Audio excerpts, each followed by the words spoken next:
Toda letra do alfabeto precisa de outra para formar uma palavra. Já pensou se existisse algum tipo de preconceito contra aquelas que decidiram se unir com outras iguais a elas? Seria impossível existir progresso. Não haveria cooperação. E o mais importante, ninguém saberia dizer o que é compreensão. Viu como o preconceito nos torna ignorantes?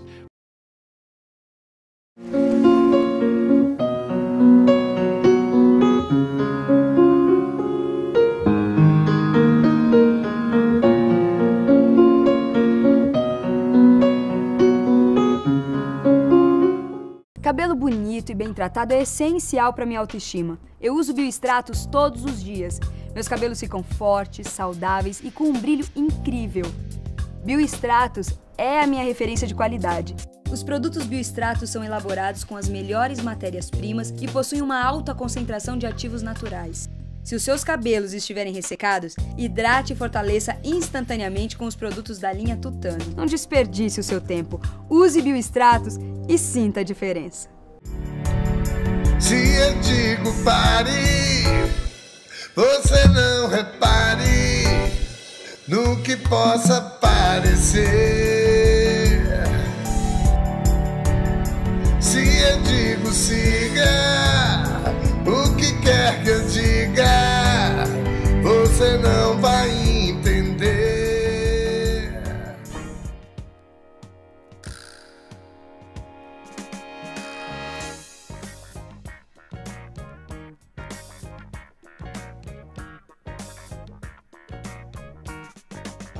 Olá, estamos iniciando mais um programa. Muitíssimo boa noite. Muitíssimo obrigado pela audiência, você de Santo André, São Caetano, São Bernardo, Diadema, Mauá, Ribeirão Pires e Rio Grande da Serra. Muitíssimo obrigado pela audiência. Bom, mandar um beijo aqui para Luciana Piscinelli, promoter que fez aniversário semana passada e eu estive lá na festa dela com a nossa equipe. Fizemos uma matéria muito bacana que deu uma audiência enorme. Luciana, um beijo para você, muitíssimo obrigado, um abraço a todo o pessoal do Rei Castro, nosso forte abraço, ok? Bom, e olha, também mandar um abraço pro Valtinho, ele que é o construtor daquele carro maravilhoso, Mercury 51, que a gente foi, inclusive eu tive o privilégio de dirigir, e o Valtinho que emprestou o carro pra gente fazer a matéria. O Valtinho acabou tendo um mal-estar no final da noite, não está muito acostumado a sair na noite, né, Valtinho? E aí teve um mal-estar, mas já se recuperou, tá tudo bem. Muitíssimo obrigado aí, viu? Também deu uma audiência enorme, um carro realmente muito bonito e valeu a pena. Vamos repetir, vamos fazer com outros carros aí, outras obras de artes aí do Valtinho Treves, fechado? Bom, é o seguinte, política, né, eu sou da seguinte opinião, o Brasil ainda vive um período de amadurecimento da democracia, né? Essa coisa, né, de você conseguir deixar os pilares da democracia, né, os poderes cada vez mais fortes, etc. E o amadurecimento da democracia, ele traz, né, alguns problemas, né, que ficam mais claros quanto mais a gente, né, investe na democracia. O caso da corrupção no Brasil é uma coisa que todos os dias a gente olha o noticiário e sempre tem um problema. Algumas alternativas sempre são criadas, umas dão certo, outras não, mas o que mais é preciso é força de vontade. E nós tivemos agora um exemplo de um projeto que eu estou apostando muito.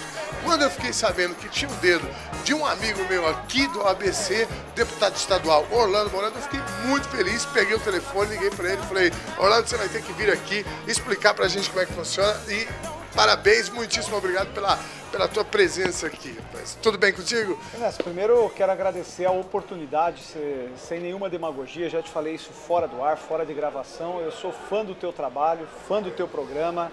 Acho que você tem um quesito de uma qualidade diferenciada pela simpatia, pelo estilo e pelo próprio senso crítico, né? Nós já tivemos em outras gravações, já tivemos em outros programas. Você, além de tudo, respira um pouco diferente a forma de ver a política, que eu acho extremamente importante, com um ar crítico, tanto no aspecto construtivo quanto do crítico daquilo que está errado. Eu acho que isso é a imprensa verdadeira. Então, para mim é uma alegria estar aqui, especialmente tratando deste tema, tratando desse assunto, que é a chamada Lei da Ficha Limpa. Lei da Ficha Limpa, se falou muito isso do ponto de vista nacional, tá? Houve um debate intenso no Congresso, vai, não vai, né? O Supremo teve que intervir, etc.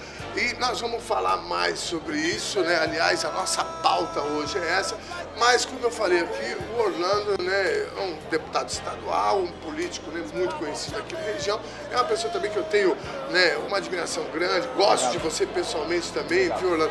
E antes da gente chegar no Ficha Limpa, eu queria que você falasse um pouquinho como é que tá a tua vida. A gente estava falando aqui, eu falei, pô, você tá mais magro, a gente se viu no final do ano passado, como é que tá? Você fez uma dietinha, como é que tá? Não,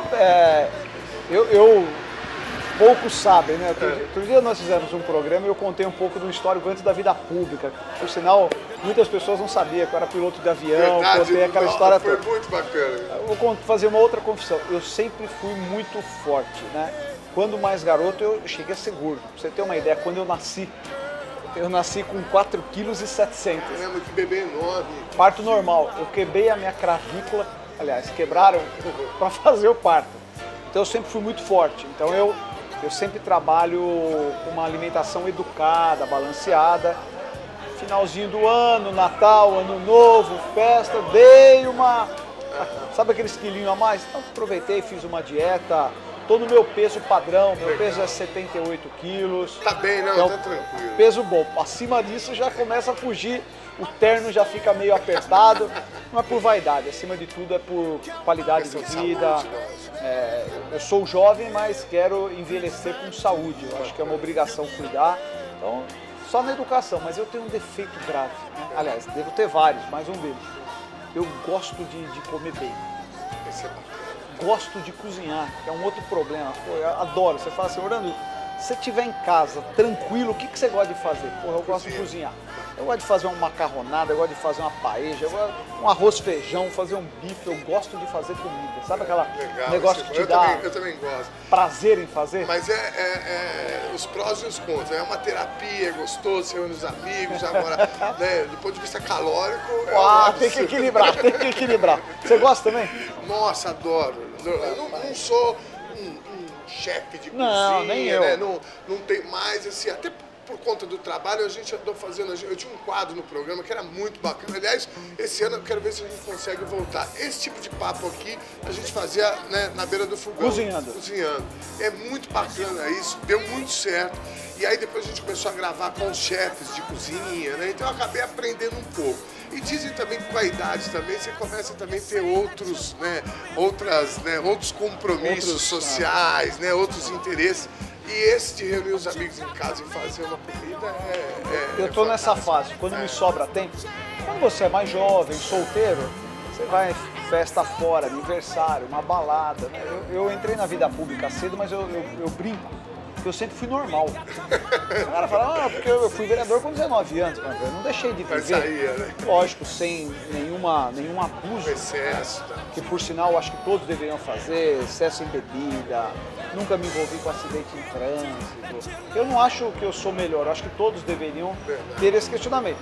Mas depois você casa, aí realmente...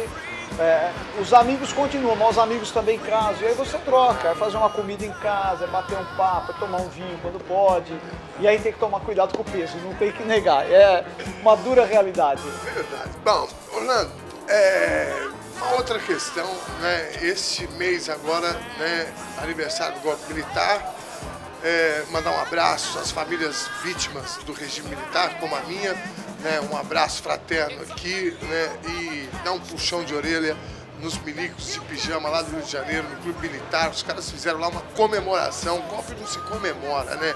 E aí a garotada do movimento estudantil foi lá pra porta do Clube Militar protestar, deu confusão, mas enfim, tá dado o abraço aí às famílias como a minha, toda a sociedade brasileira, porque afinal de contas a gente hoje, como eu falei, a gente vive um Estado democrático graças, né, ao que houve, né, na década de 60, 70, né, e a abertura política, e hoje a gente, né, permite, por exemplo, estar aqui, né, na televisão discutindo política, né? Inclusive sobre corrupção.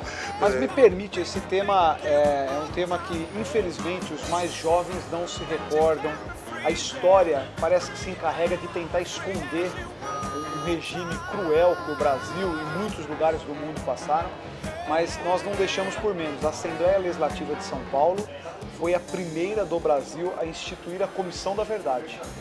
Nós instituímos, inclusive, antes do Congresso, antes do Senado, antes da Câmara, que está a Câmara dos Deputados. E exatamente hoje quem preside essa comissão é o deputado Adriano Diogo, do Partido dos Trabalhadores, mostrando que é extremamente suprapartidário e foi uma pessoa que sofreu também a perseguição. Sim, eu conheço o Adriano. Sofreu com o regime. Então, eu acho que mais do que ficar lamentando o passado, é buscar não apenas corrigir, não permitir que novos erros, e eu tenho certeza que o Brasil não irá permitir jamais voltar a regime militar. O ditado é antigo, né? Diz que a democracia não é o melhor regime do mundo, mas não inventaram melhor do que ela ainda. Né? É verdade. Acho que poder... É verdade. Não é o melhor, mas não inventaram um melhor do que ela. Só quem viveu a ditadura militar, hoje a gente pode ter uma imprensa livre, tem que defender a imprensa 100% livre. Hoje você tem Ministério Público atuante, você tem outros órgãos de controle. Na época do regime, você conhece melhor do que eu isso, Ernesto, a família sofreu. Não tinha corrupção, mas alguém fiscalizava? Você só descobre quando tem corrupção porque você pode fiscalizar. Num regime ditatorial, ninguém fiscaliza, é tudo por imposição. E gostaria, acho que é importante esclarecer que a Assembleia de São Paulo está buscando fazer a sua parte com a Comissão da Verdade e, se for possível, punir quem cometeu atos arbitrários aí, desumanos principalmente. Ok, era só uma lembrança aqui. Mais importante. Como tenho parte, minha família teve parte disso, também não quero usar aqui do nosso programa assim para ficar, mas a data merece. E bacana a gente falar sobre a Comissão da Verdade. Em São Paulo eu já conhecia, minha mãe já se beneficiou, né? Então, bom, mas o regime democrático, como a gente falava aqui, pode não ser o melhor, mas ainda não inventaram o melhor. E eu, particularmente, deputado, eu acho que o regime democrático é aquele que ele demora para ficar pronto, ele demora para amadurecer. Nós saímos de um regime ditatorial há pouco tempo. Do ponto de vista histórico, a nossa democracia está engatinhando, né? Então é mais ou menos previsto, né, na história, né, de outros países, né, que já estão à frente da democracia mais, né, amadurecida, né, que também passaram por esse processo, né, de muita corrupção, de punição, como você falou. Quando o regime militar existia, ele era fechado e você não tinha acesso. Hoje a gente tem uma imprensa mais livre, uma imprensa investigativa, os grandes, né, escândalos da política foram, né, pautados pela imprensa, né, e isso é um avanço muito grande. Agora, como brasileiro, dói, né, a gente ficar assistindo o noticiário toda hora a gente ter corrupção. Como eu falei, pequenas ações e grandes projetos de lei, etc., né, são coisas que podem, né, e devem acontecer. Ficha limpa, deputado, como é que conta esse histórico? Primeiro eu queria saber como é que isso surgiu, essa discussão, como é que foi o debate lá dentro, a emenda, né? E aí depois a gente vai falar um pouquinho dela, porque tem coisa muito interessante, né? Essa coisa de você familiar, né, de cargo comissionado, que às vezes o prefeito é eleito, o executivo, o legislativo, não importa, o cara é eleito, né, e aí ele tem lá 200 assessores que a população não elegeu, né? E aí como é que, né, quem são essas pessoas? Mas vamos lá, deputado. Primeiro, acho que você fez aí um preâmbulo bastante feliz, né? Como eu iniciei o programa, você conhece, gosta do tema, então tem muito conhecimento. Como surgiu a iniciativa? Só para recordar, no ano de 2010, a Câmara dos Deputados Federais, o Congresso Nacional, recebeu um projeto de iniciativa popular. Então não tem o vínculo de um partido ou de um deputado, 1,5 milhão de assinaturas, o que representa 1% dos eleitores brasileiros. Então, que é o mínimo é o mínimo necessário para você apresentar um projeto de iniciativa popular. Não precisa nenhum deputado subscrever ele. O Congresso aprovou a chamada Lei da Ficha Limpa, quando, na verdade, já era para ter tido a sua validade nas eleições de 2010, para presidente, governador, deputados, senadores. Porém, surgiu grandes questionamentos sobre o ponto de vista jurídico da validade da lei. E aí, para tristeza de todos nós brasileiros que prezamos ter na vida pública pessoas com passado e com uma idoneidade e a probidade mínima devida para tal, a ficha limpa não valeu para as eleições de 2010. O Supremo barrou a sua validade. Agora, no ano de 2012, recente, tá certo? Questão de menos de um mês, o Supremo Tribunal Federal, a nossa maior corte, a última instância da justiça brasileira, validou a lei da ficha limpa, aquela aprovada no Congresso. E ela traduz no que, Ernesto? Todos aqueles que pleiteiam, pretendem disputar uma eleição, eleitos ou a serem eleitos, que tiverem condenação em órgão colegiado, então não é a justiça de primeira instância, até para também não ter uma perseguição por um problema local. O cidadão é político, mas ele teve uma desavença pessoal com o juiz da cidade, o promotor. Que acontece também, o Estado Democrático então, mas assim, é eu acho que foi resguardada o direito, a defesa, a ampla defesa. Então, um parênteses, deputado. Esse era um dos principais problemas, né? Que a lei de ficha limpa poderia virar uma munição, né, para adversários políticos, e aí entra com recurso, faz Na verdade, o questionamento era mais amplo. Como sempre foi o histórico do Brasil, o cidadão era condenado em primeira instância, político, estamos falando dos mandatários. Ele era condenado em primeira instância, recorria. Aí ele era condenado em segunda instância, ele recorria do Tribunal de Justiça para o Superior Tribunal de Justiça. Era condenado, ele ia para o Supremo Tribunal Federal. Até que o último julgamento ele já tinha cumprido o mandato, já tinha morrido, coisa e tal. Então a ficha limpa deu uma celeridade nisso. Basta que você esteja condenado em um órgão colegiado, e aí não depende só do Poder Judiciário, do tipo Tribunal de Contas do Estado. Se você, prefeito, vereador, foi condenado, você está inelegível. Contas não aprovadas. Contas não aprovadas, o cidadão foi presidente de Câmara. A gestão da sua Câmara Municipal, a sua conta não foi aprovada, ele não poderá disputar a eleição. Com base nesse pensamento e após a sua validade efetivada a partir deste ano de 2012 pelo Supremo Tribunal Federal, eu em 2010, quando a sociedade brasileira apresentou aquele 1,5 milhão de assinaturas, sabe aqueles momentos que você tem de ampla reflexão, acho que todo mundo tem sobre aquilo que se propõe a fazer. Espera um pouquinho. Eu, graças a Deus, sou ficha limpa, sempre tive as minhas contas da Justiça Eleitoral aprovada, tenho um histórico público e de vida pessoal 100% transparente, 100%. Graças a Deus, prezo para que a minha biografia tenha palavras e não riscos, tá certo? Não, eu acho que isso é de família, de berço, e acho que a vida pública para mim só vale enquanto eu poder estar aqui no seu programa, em outro, falando assim, ficha limpa total. Eu falei, pera um pouquinho, eu que vou ter o voto popular, o desejo da sociedade de me ver eleito por um cargo, eu acho que não basta. E a minha equipe de trabalho, os meus assessores... E são comissionados, né? São cargos de confiança. São né? cargos de Você confiança, que escolhe. eu que escolho. Ou seja, a população também está escolhendo, né? Porque o fato que ela me escolheu... te deram Mas você concorda que se a gente não ampliasse, espera um pouquinho, o cidadão elege o ficha limpa, mas atrás dele pode ter um monte de ficha suja. Eu falei, pá, acho que tem uma falha nisso aí. Eu sou deputado estadual, então só posso legislar para o Estado de São Paulo. O que eu fiz? Eu apresentei uma chamada PEC, que é Proposta de Emenda à Constituição Estadual. E apresentei já em 2010. Mas como o Supremo em 2010 barrou a validade da lei, a minha emenda também... A discussão não andou. Não andou.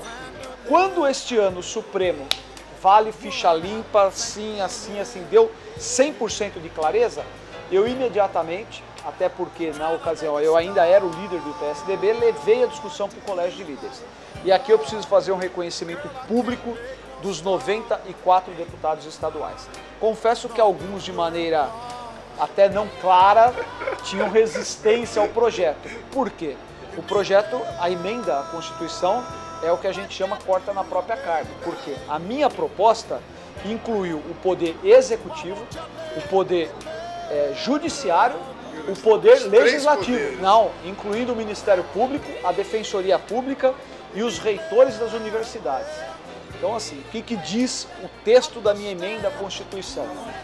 Todo cargo comissionado do Estado de São Paulo, nas suas esferas de poder, valendo para todos os poderes, tem que estar incluso no texto do Ficha Limpa. Então, veda a nomeação de qualquer eventual funcionário que venha a ser contratado por uma nomeação que não esteja com a ficha limpa. Qualquer cargo comissionado, desde secretário, a motorista, qualquer comissionado, comissionado. tem que ter ficha limpa. No meu gabinete, no gabinete do governador, nas secretarias, Prefeito.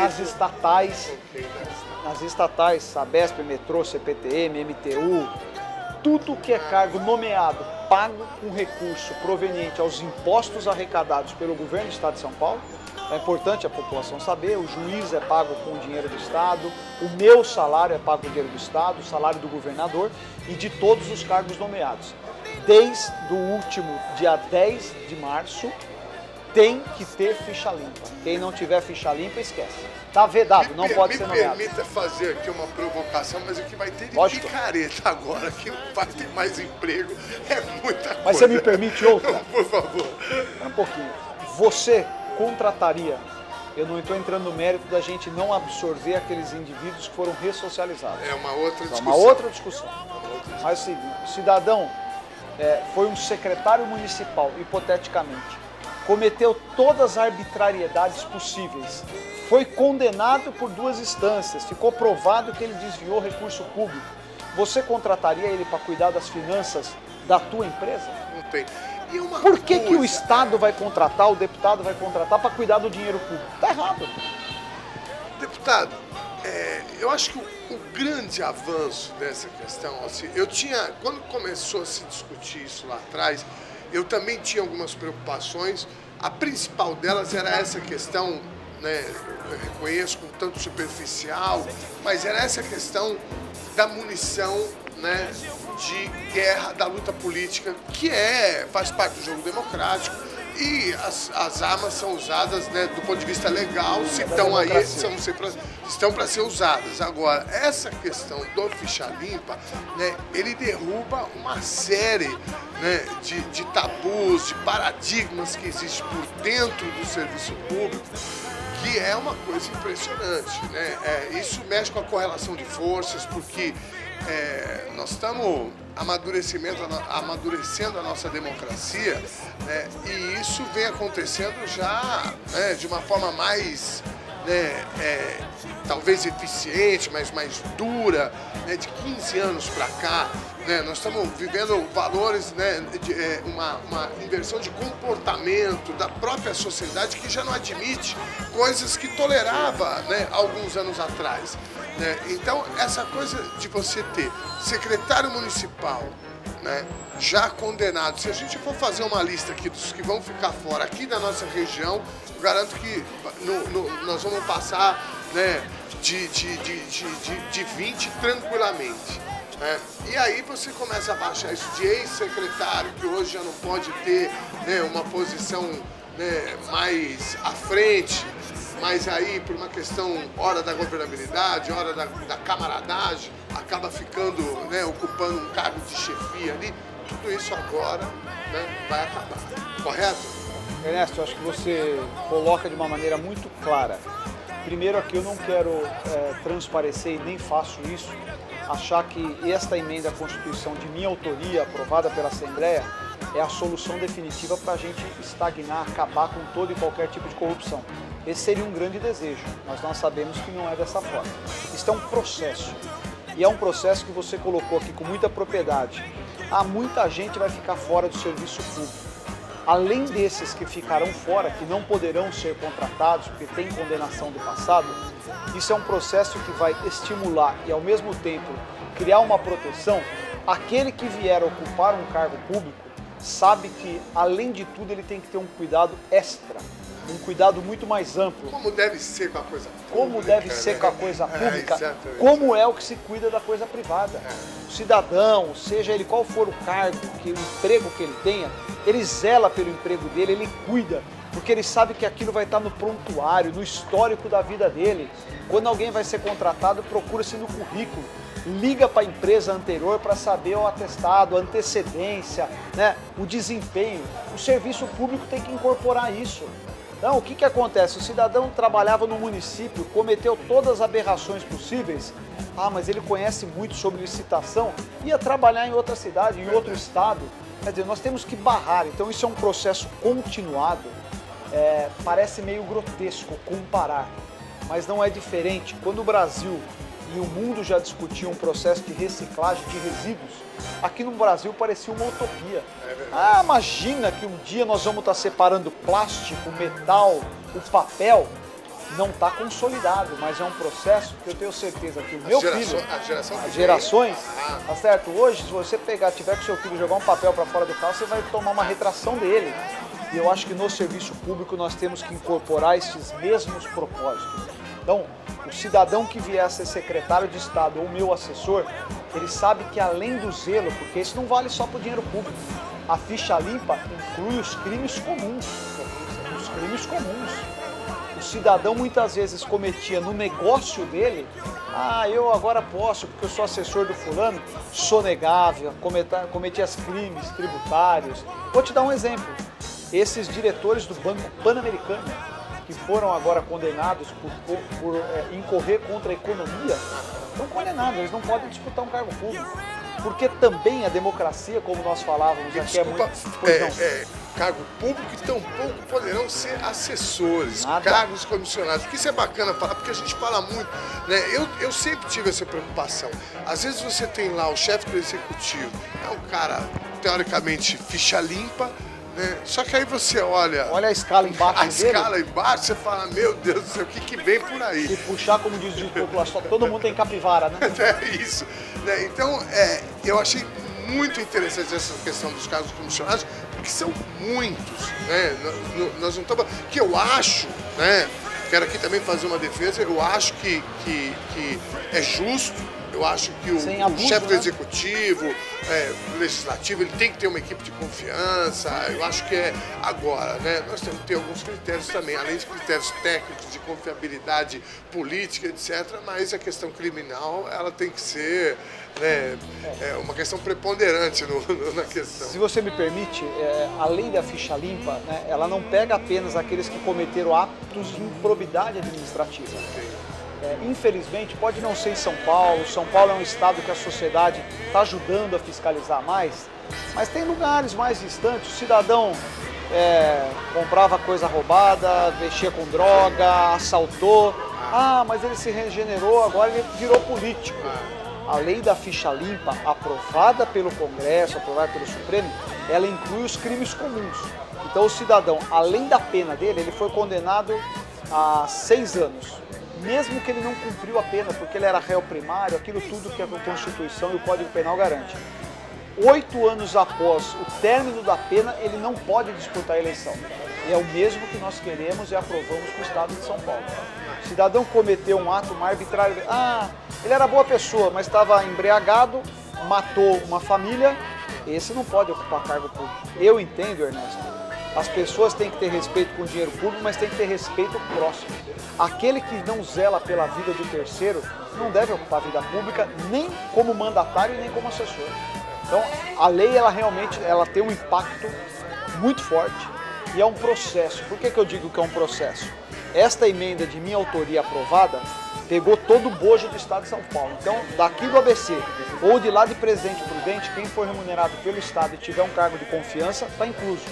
Mas eu tenho um sonho muito grande e vou perseverar muito. Nós precisamos manifestar esse mesmo desejo, essa mesma proposição para todas as câmaras municipais do Estado de São Paulo e para todas as prefeituras. Por quê?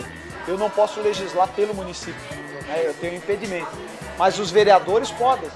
Eu já vi que aqui em São Caetano apresentaram lei no mesmo sentido, em Santo André já... Quem foi o vereador, sabe? Em São Caetano foi o Jorge Salgado. Mandar um abraço para o Jorge Salgado. Apresentou. E eu acho que tem uma outra questão, se me permitir, lógico, deputada, a questão da pressão popular. Isso é fundamental. O brasileiro precisa aprender a reivindicar os seus direitos, a fazer a pressão popular. Eu tenho um amigo que dizia o seguinte, assim, não, político, né, e aí assim, não querendo generalizar, mas o político só funciona na pressão. Eu acho que o jogo popular, o jogo democrático é legítimo, né? Então, você, né, que como eu, como milhares e milhões de pessoas do país, ficam indignados com a questão da corrupção, né, procure aí o seu vereador, né, a sua base política e faça essa discussão. Vamos deixar aqui o site do deputado, porque eu quero aproveitar que o deputado está aqui, a gente conversar de outros assuntos, apesar do tema ser muito, né, bacana e didático de conversar. Mas tem muitos detalhes da lei que no teu site, telefone do escritório, podemos já colocar na tela? Lógico, ó. Então, o site é o www.orlandomorando.com.br. Lá você entra no site, tem um espaço lá só sobre a ficha limpa, para você estar atualizado a ficha limpa. E o nosso telefone do Gabinete de São Paulo é o 3884-3577 e o de São Bernardo, onde é o meu escritório político para o ABC todo, 4123-2979. Avenida Barão de Mauá, número 290, em frente ao prédio da Defensoria Pública. Bacana. Vamos fazer o seguinte, deputado, nós vamos para o nosso primeiro intervalo, que o papo ficou bom aqui, eu até esqueci do nosso break aqui. Logo em seguida a gente volta, vamos falar um pouquinho mais ainda sobre essa questão do ficha limpa, corrupção e etc. E propostas, né, do ponto de vista aqui do deputado legislativo, o que a gente pode fazer, como é que a população pode, inclusive, ajudar nessa discussão. Sai daí, eu estou de volta em um minutinho.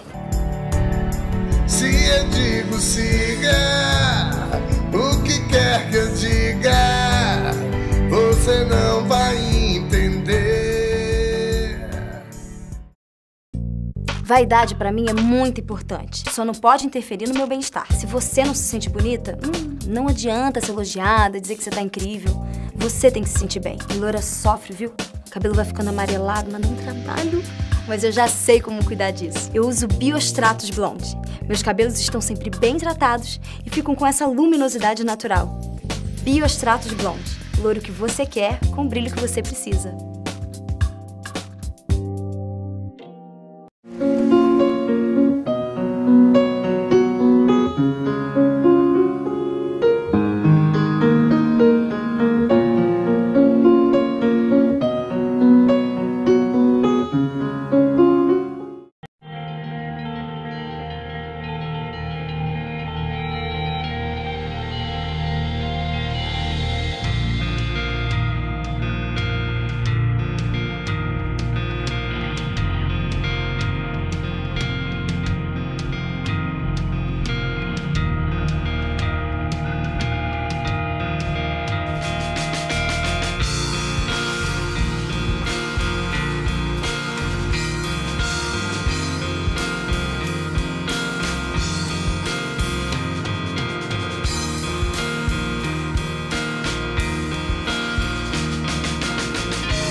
Siga, o que quer que eu diga, você não vai entender. Voltamos com o nosso programa, sempre agradecendo a audiência, a você de Santo André, São Caetano, São Bernardo, Diadema, Mauá, Ribeirão Pires e Rio Grande da Serra. Bom, o programa hoje está muito interessante. Nós, brasileiros, ficamos indignados com a corrupção, com a bandalheira na televisão, toda hora um escândalo novo. Hoje a nossa pauta, um projeto que pode ser, né, pode ser não, com certeza será uma ferramenta muito eficiente ao combate da corrupção. O deputado Orlando Morando, que é o autor de uma, não é emenda, é PEC, como é que se chama? PEC antes de ser aprovada, porque é a proposta de emenda à Constituição. Depois de aprovada e promulgada, vira emenda à Constituição do Estado de São Paulo. Muito bem. Primeiro bloco, a gente gastou ele inteiro aqui falando sobre ficha limpa, que é um assunto muito interessante, espero que o nosso público tenha gostado também. Mas eu queria, né, aproveitar a tua vinda aqui para a gente falar mais um pouquinho, né, sobre questões que são de interesse público. Eu tenho aqui duas perguntas, deputado, que chegaram aqui para nós, né, que é esta questão quanto à crise econômica mundial, né, que estaria afetando as montadoras do ABC, onde estão demitindo em massa. A Alesp, juntamente com as prefeituras, tem alguma estratégia para frear a instabilidade na região? O Flávio Trevisani, através do nosso Facebook, que aliás você pode entrar em contato com a gente através do Facebook. Deputado. É importante a gente resgatar. Recentemente, no estacionamento da Assembleia Legislativa, foi feito uma das maiores movimentações em apoio, junto com os sindicatos do Estado de São Paulo, CUT, Força Sindical, CBTU e a Fiesp. Então foi uma verdadeira união entre o chamado patrão e o empregado, tá certo? O empregado e o empregador. Exatamente, Ernesto, protestando, porque o que está acontecendo hoje? O Brasil vai bem, a economia vai bem, só que nós estamos terceirizando o nosso emprego na China, nós estamos terceirizando o nosso emprego na Índia. E por que isso ocorre?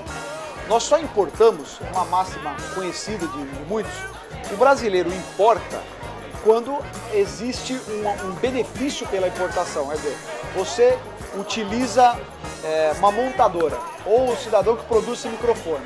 Se for preço por preço, você vai comprar do Brasil. Agora, quando você tem uma vantagem em trazer de fora, porque o custo é muito mais baixo, você vai importar. Mas por que o custo lá é muito inferior? Aí são várias razões. Ah, é porque lá a mão de obra é mais barata. É verdade, isso é um dos pontos. Agora, é inegável que a carga tributária brasileira é uma das maiores do mundo. É verdade que o empresário brasileiro paga uma das maiores taxas de juros do mundo. Então, tudo isso é fruto, exatamente como pergunta aqui o seu internauta, o que está sendo feito. Flávio Trevisani, é Flávio mesmo. Flávio mesmo, não é Flávio, é Flávio. Flávio mesmo. Flávio, essa pergunta sua é pertinente. O que a Assembleia tem que fazer? Infelizmente, os deputados não podem eles terem projetos de lei para reduzir imposto, porque quem cuida do orçamento é apenas o governador, o chefe do executivo, é que pode abrir mão de receita e ainda assim passa pela aprovação. Todos os projetos que vieram para desonerar o setor produtivo do Estado de São Paulo, no segmento de máquinas, peças, indústria automobilística, indústria de alimentos, sempre foram aprovados pela Assembleia.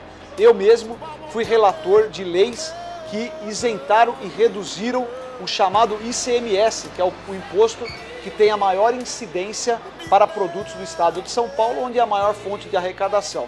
Mas nós temos outras discussões a serem feitas. A questão do IPVA. O IPVA de São Paulo é mais alto em relação aos outros estados.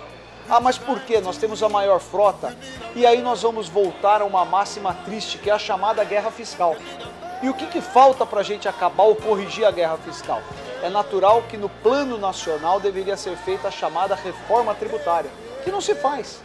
O que deveria ser uma reforma tributária? Algo justo, mas que pudesse desonerar o setor produtivo.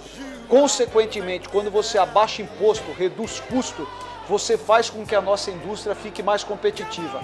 Ela sendo melhor competitiva, nós não teríamos que estar importando, não apenas da China.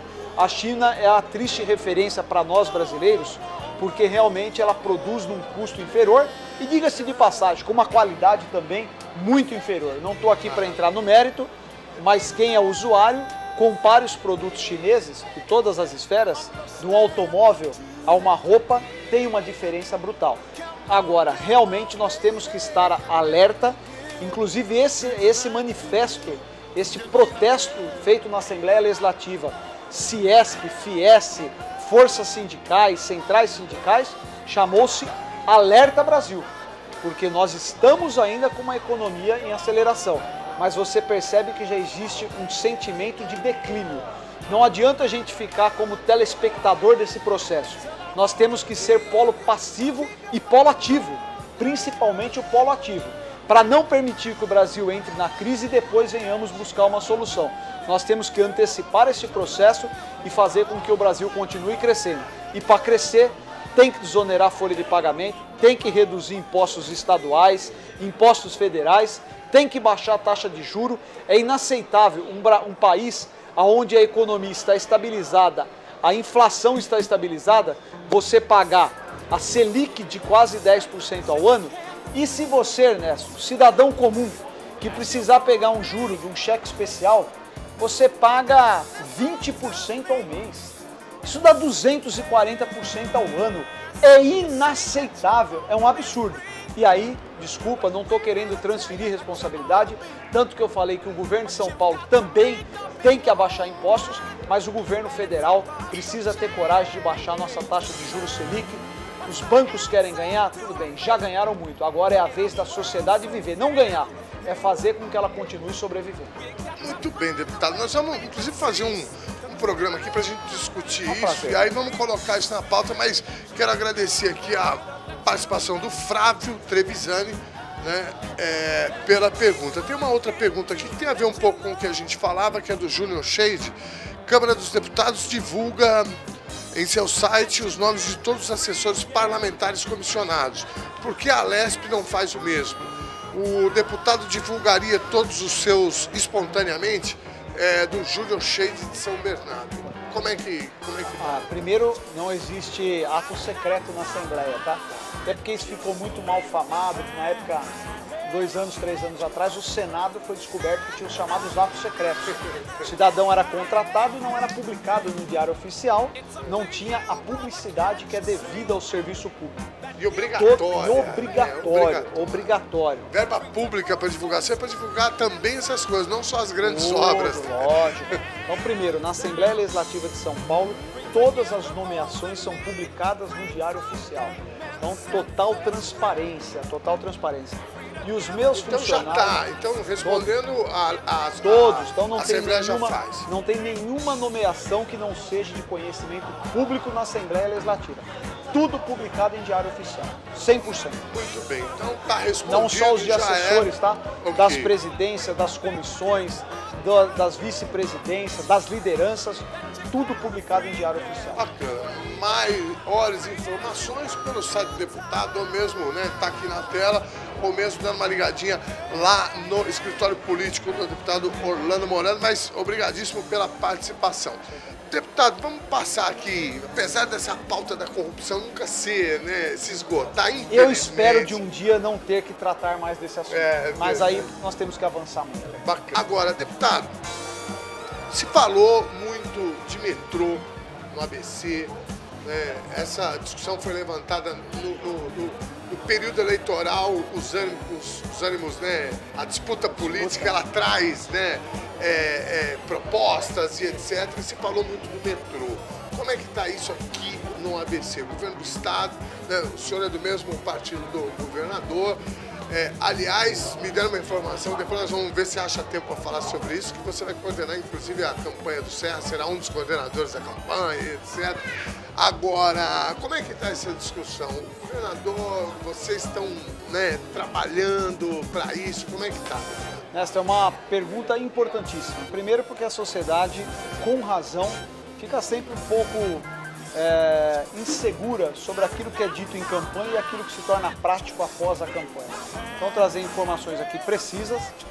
No ano de 2011, foi encaminhado um projeto de financiamento à Assembleia Legislativa de São Paulo, pela qual eu tive a alegria de ser nomeado relator do projeto, onde já tem designados 445 milhões para o metrô do ABC. Nós estamos falando de quase $500 milhão, já está carimbado, é a chamada verba que está designada exclusivamente para o metrô do ABC, o metrô que vai sair da estação Tamanduateí, onde você já tem a linha verde, ao mesmo tempo você tem um entroncamento ali dos trens da CPTM, que vem lá de Rio Grande da Serra, passando por Ribeirão, Mauá, Santo André e São Caetano, e aí nós sairemos agora com o chamado monotrilho, né? É um metrô de superfície, um metrô que vem aéreo, o mesmo que está sendo feito da Vila Prudente e vai até a cidade de Tiradentes.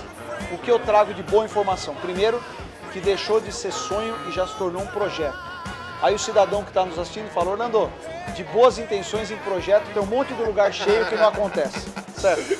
O provérbio é mais profundo que isso, tá certo? Não, nós não estamos só no projeto.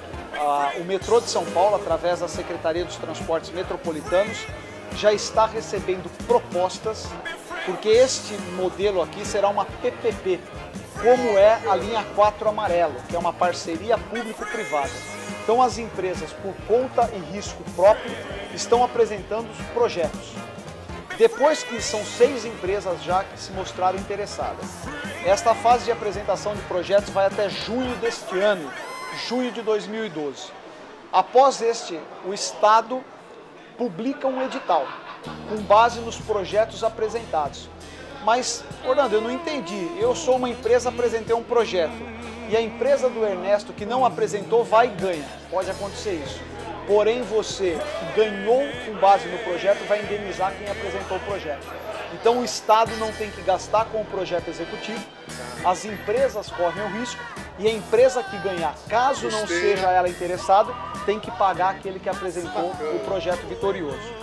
Para a gente transferir isso numa palavra mais didática e que o seu telespectador, o nosso morador do Grande ABC, a ideia é ter o início das obras janeiro, fevereiro de 2013. Era a minha pergunta, porque como eu tenho pretensão de continuar muitos anos aqui no nosso canal. Não, no ABC, o canal. Não, né? E eu aqui no canal, eu tenho a expectativa de 2013 ainda estar por aqui. Né? Você na vida pública e a gente vir aqui e eu te cobrar, Orlando, e aquele. Então é isso, a data é essa. Início de 2013, janeiro, fevereiro, início de depois 2013. Do carnaval, né? Não, isso não depende. Apesar de dizerem que o Brasil só começa depois do carnaval, eu espero que a obra já seja iniciada antes. E a conclusão, o término, para que efetivamente as pessoas possam estar usando, é final de 2015. Então é um período de aproximadamente 3 anos e nessa primeira etapa ele vai do Tamanduateí até o Paço Municipal de São Bernardo do Campo. Passando, então ele sai do Tamanduateí, entra pela Avenida Presidente Wilson na cidade de São Paulo, contorna toda a Avenida Guido Aliberti na cidade de São Caetano, da Faculdade Mauá de Engenharia ele entra para Lauro Gomes, aonde você tem Santo André de um lado, São Bernardo do outro, e vai pela Lauro Gomes até chegar ao Paço Municipal de São Bernardo. Nessa primeira fase serão 19 estações, com capacidade para transportar até 400 mil passageiros por dia. Orlando, mas o monotrilho metrô é a mesma velocidade, a mesma eficiência e a gestão será feita pelo metrô de São Paulo. Então é metrô. Orlando, só o Estado, aí como é que tá? A União está participando? Não, nessa montagem da PPP, já tem recurso garantido do Tesouro de São Paulo, está se trabalhando para fazer justiça para que o governo federal também invista a fundo perdido através de um PAC e a iniciativa privada. Então é um tripé para a gente poder finalizar. Eu te fiz essa pergunta, na verdade, para chegar na questão do município. Né? O município precisa, né, o Grande ABC precisa se preparar para as grandes obras. Nós estamos com uma obra aqui em São Bernardo que ela travou a cidade e uma parte da região. Né? Então, né, os profissionais da área precisam começar já a fazer os estudos, porque uma obra desse tamanho, né, ela vai simplesmente... Isso é chamado problema bom, porque é um problema bom, mas o ABC está crescendo. Mas os prefeitos precisam... Tem que ser mais ágil. É verdade.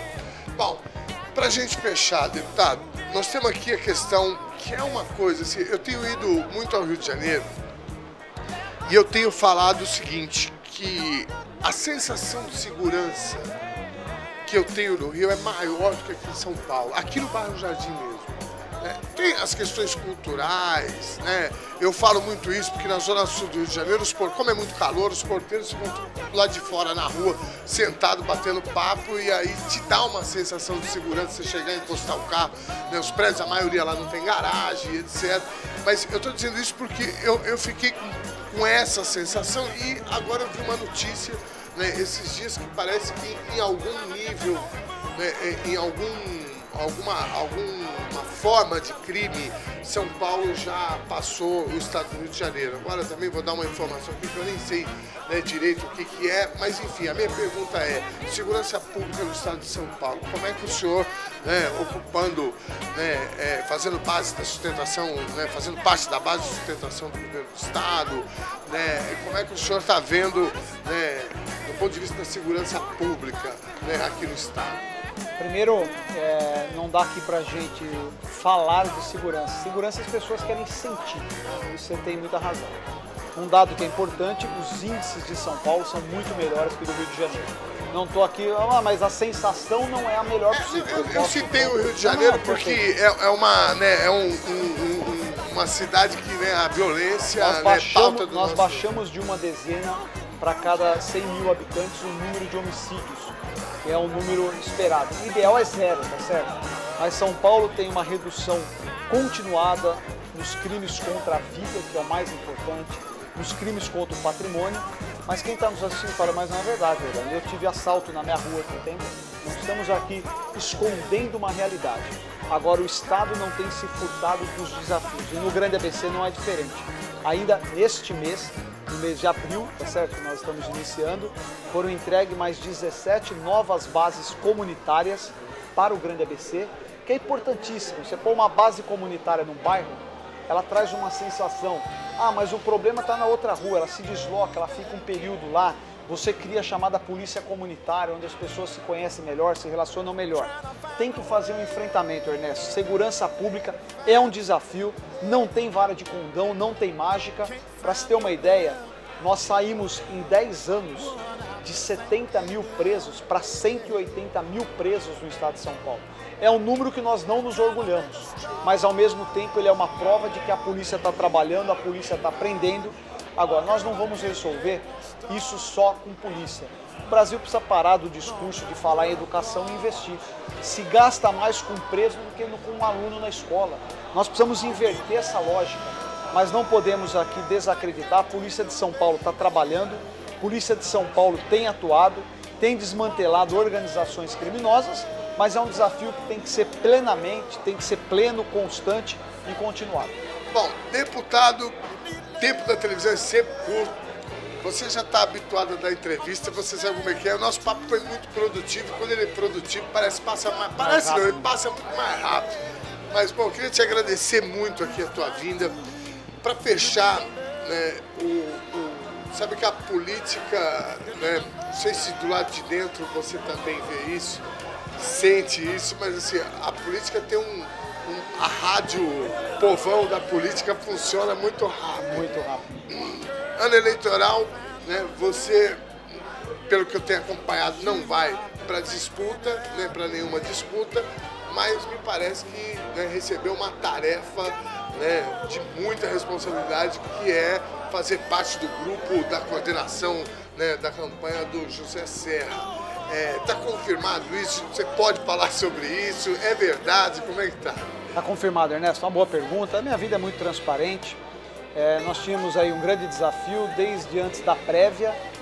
O Serra me convidou, nós ganhamos a prévia. Uma escolha difícil, tá certo? Tem momentos na vida que você faz escolhas até contrariando algumas vontades. Eu agradeço sempre o carinho, as intenções de voto nas pesquisas, mas eu não disputo a eleição da Prefeitura de São Bernardo este ano, não é que este ano, essa eleição, e vou estar incorporando a coordenação da campanha do Serra. Todo mundo diz que é soldado do partido, mas tem momentos que você tem que provar que aceita o desafio de ir para a guerra. E uma guerra no bom sentido, uma disputa dura.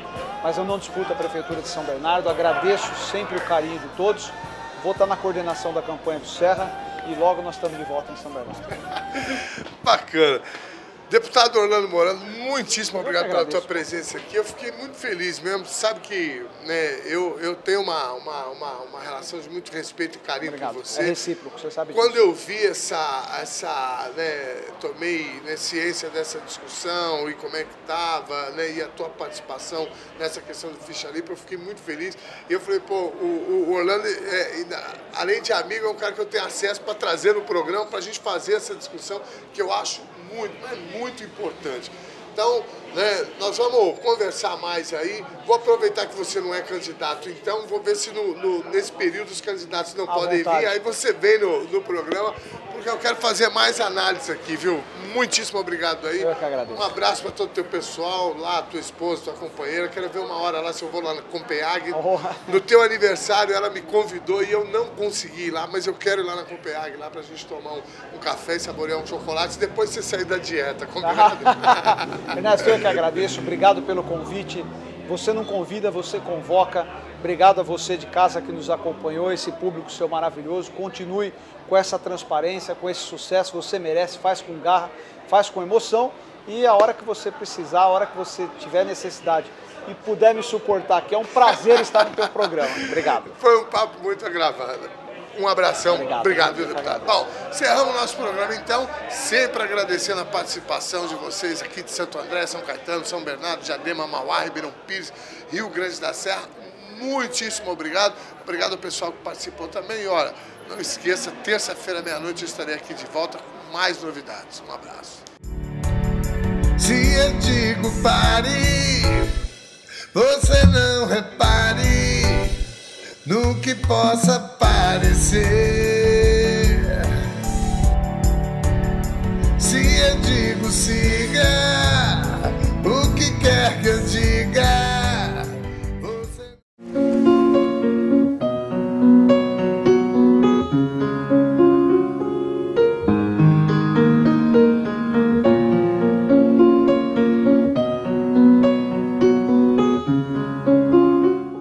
Toda letra do alfabeto precisa de outra para formar uma palavra.